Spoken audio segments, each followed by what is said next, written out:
Hello friends, मैं अमित वर्मा और आप देख रहे हैं टॉपिक वाइज स्टडी। और आज का हमारा टॉपिक है मैटर एंड इट्स सराउंडिंग, जिसमें हम लोग पढ़ेंगे effects of pressure on matters. तो चलिए शुरू करते हैं। तो फ्रेंड्स, आज का क्लास चालू करने से पहले हम लोग पहले क्लास में जो पढ़े हैं उसको थोड़ा डिस्कस कर लेते हैं, ठीक है। ये वाला डायग्राम मैं पिछले क्लास वाले वीडियो में डालना भूल गया था, तो अभी डाल दिया हूँ। तो इसको थोड़ा डिस्कस कर लेते हैं तो रिवाइज भी हो जाएगा। तो पहले हम लोग देते हैं सॉलिड, ठीक है।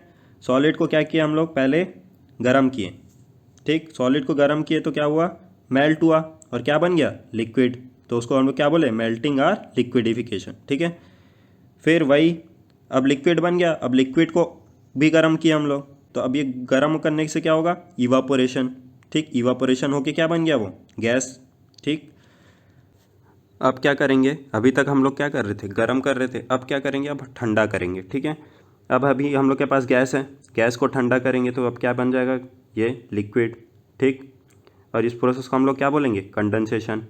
वैसे ही अब लिक्विड को हम लोग ठंडा करेंगे तो वो क्या बन जाएगा, सॉलिड, जिसको हम लोग क्या बोलेंगे, फ्रीजिंग और सॉलिडिफिकेशन, ठीक है। अब ये तो हो गया ठंडा गर्म वाला।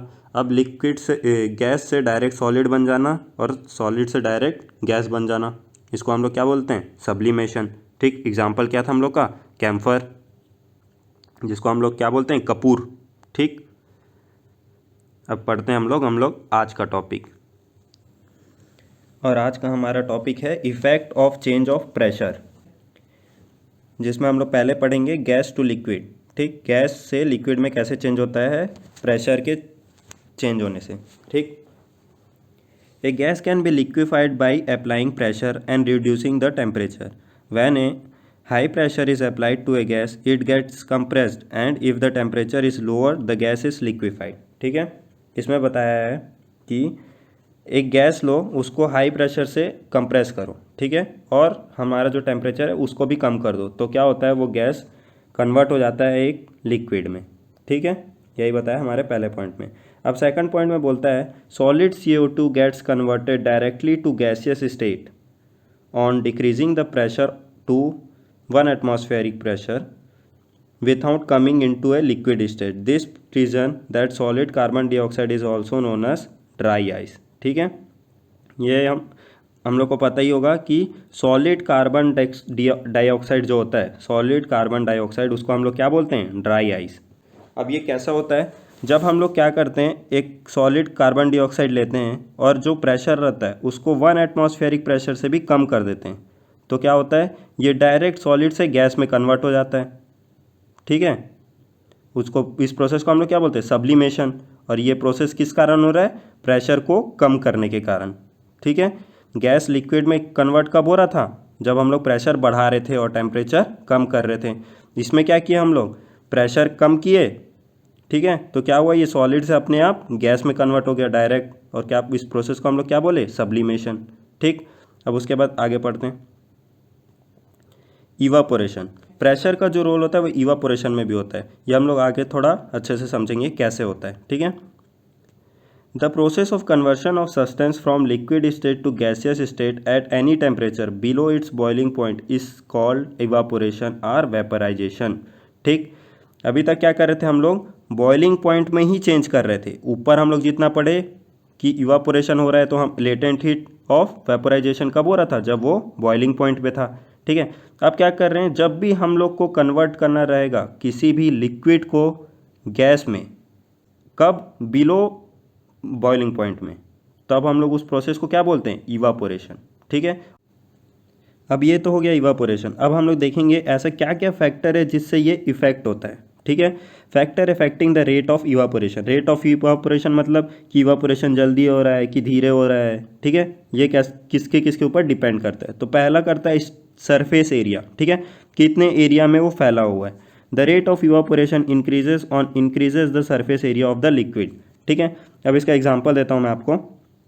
जैसे आप एक गंजी ले लो, गंजी में इतना सा पानी ले लो, इसको गर्म करो, और एक बड़ा सा ऐसा प्लेट ले लो, इतना बड़ा सा, और इसमें ऐसे पानी डालो, तो कौन सा जल्दी गर्म होगा, यहाँ पूरा ऐसे आ गए, इसमें भी पूरा ऐसे आ गए, तो कौन सा पहले गर्म होगा, प्लेट वाला। क्यों, क्योंकि इसका सरफेस एरिया ज़्यादा है, तो जितना ज़्यादा सरफेस एरिया उतना जल्दी इवापोरेट। ठीक है, अब सेकंड एग्जांपल देखो, टेम्परेचर पे डिपेंड करता है। The rate of evaporation increases with the increase in temperature. ठीक है, अब ऐसे यहाँ पे एक गंजी में रखे, यहाँ पे एक गंजी रखे, इसका टेम्परेचर कम है, इसका टेम्परेचर ज़्यादा है। ठीक है, जिसका टेम्परेचर ज़्यादा है वो जल्दी गर्म होगा। ठीक है, तो ऐसे टेम्परेचर पे डिपेंड करता है। तीसरा होता है humidity. Decrease in humidity increases the rate of evaporation. Humidity मतलब क्या होता है, एटमॉस्फेयर में कितने वाटर मॉलिक्यूल प्रेजेंट है।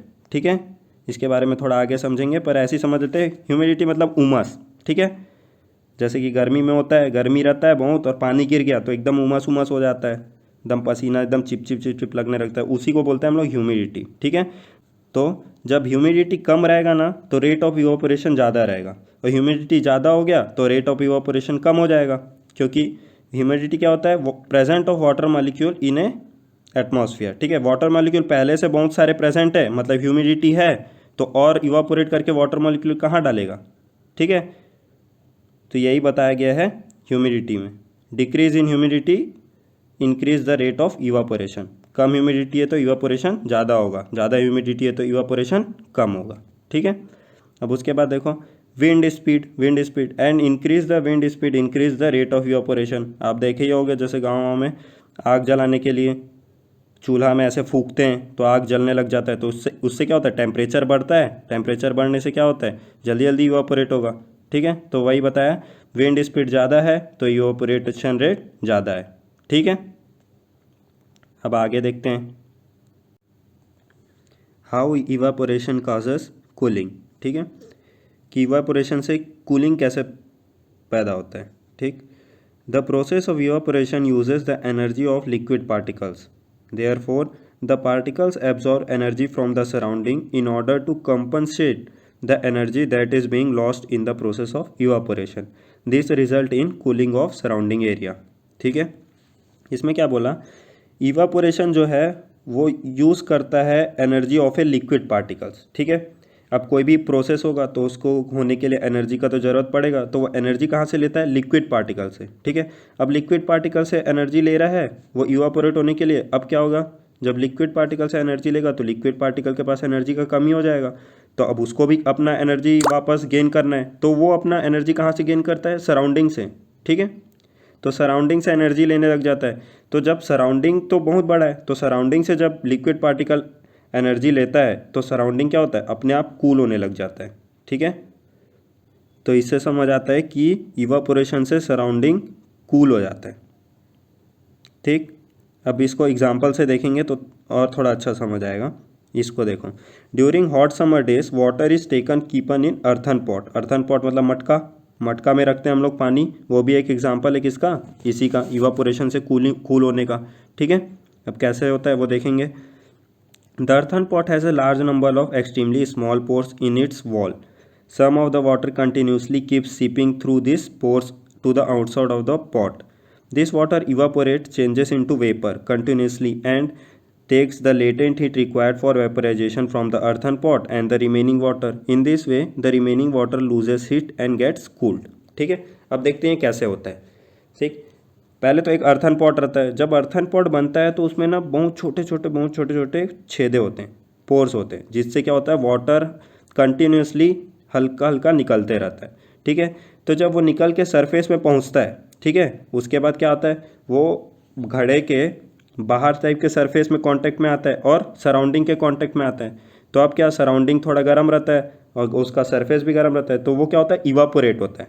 ठीक है, तो इवापोरेशन होने के लिए अब उसको एनर्जी चाहिए, तब वो एनर्जी कहाँ से लेगा, तो एनर्जी वो कहाँ से लेता है, एक तो एनर्जी लेता है वो अर्थन पॉट से, खुद उसके सरफेस से, और बाकी और जो एनर्जी का ज़रूरत पड़ता है वो कहाँ से लेता है, बाकी रिमेनिंग वाटर से, जो और वाटर बचे रहता है वहाँ से एनर्जी लेता है। तो जब जो बचा हुआ एनर्जी जब वो वाटर से लेता है तो जो बचे हुए वाटर है वो अपने आप क्या हो जाते हैं, ठंडे हो जाते हैं, क्योंकि एनर्जी कम हो गया। ठीक, एनर्जी कम हुआ मतलब ठंडे हो गए। तो इसी तरीके से जो हमारे उसके अंदर जो पानी रहता है वो क्या होता है, ठंडा। ठीक, तो फ्रेंड्स आज के लिए बस इतना ही। अब हम मिलेंगे हमारी अगले वीडियो पे, जिसमें हम डिस्कस करेंगे इवापोरेशन एंड बॉइलिंग, कि ये दोनों एक दूसरे से अलग अलग कैसे हैं। ठीक है, तब तक के लिए goodbye and have a nice day. and keep watching.